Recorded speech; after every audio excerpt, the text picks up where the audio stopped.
Two double murders in Omaha, Nebraska over 5 years made residents worry that a killer was picking random targets. A schoolboy, 11 years old, a housekeeper, a doctor, and his wife were the victims. On tomorrow's 48 Hours, Jim Axelrod reports on the clues that connected the deaths to a well-known hospital. From the beginning, this was strange. It happened in Dundee, the heart of Omaha. It was March 13, 2008. 11-year-old Thomas Hunter was captured on this school bus video arriving home. Thomas was a waif of a kid, smart kid, loved science, math. The Hunter's housekeeper, Shirley Sherman, was waiting for him. Grandma, gentle soul. Todd Cooper is the court reporter for the Omaha World-Herald. It's the mundane world of after school, and then it's just shattered by a monster. You remember getting the call? I do. Omaha Police Detective Derek Moyse was one of the first on scene. I remember walking in their front door.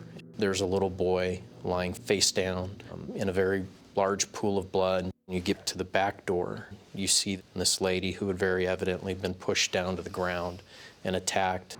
No DNA, no motive, no apparent suspects. But one neighbor spotted an unfamiliar car and caught a glimpse of the driver. Then, 5 years later, and just a few miles away, came a break, but in the form of another horrific tragedy. A prominent doctor and his wife murdered. Roger Brumback devoted portions of his medical career to childhood disease. Mary Brumback could not have had an enemy in the world. But Scott and I had a real definitive moment after we walked through that house. I've seen these things before. When had the last time been that you had seen stabbings like that? It was 2008 with Thomas and Shirley. And there was another connection, Creighton University Medical Center.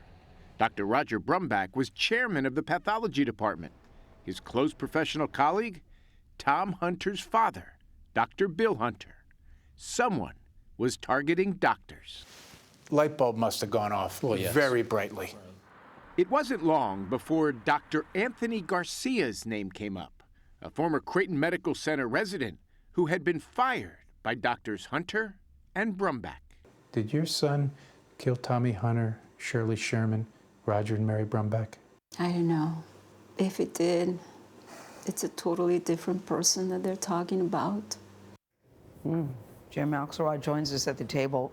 Jim, homicide, listen, is never good, but it certainly seems more egregious and more painful when it's a child involved. A lot of emotion in this story. There were pictures that were so difficult for me to look at. Yeah. There were interviews. There's emotion at every turn in this story.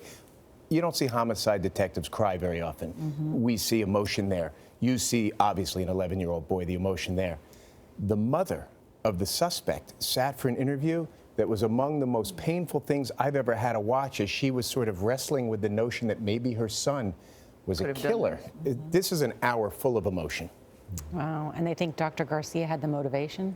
Well, it was a revenge story. It was a cold case for 5 years because they were looking at who could have killed an 11-year-old boy. Right. Maybe the target was his father.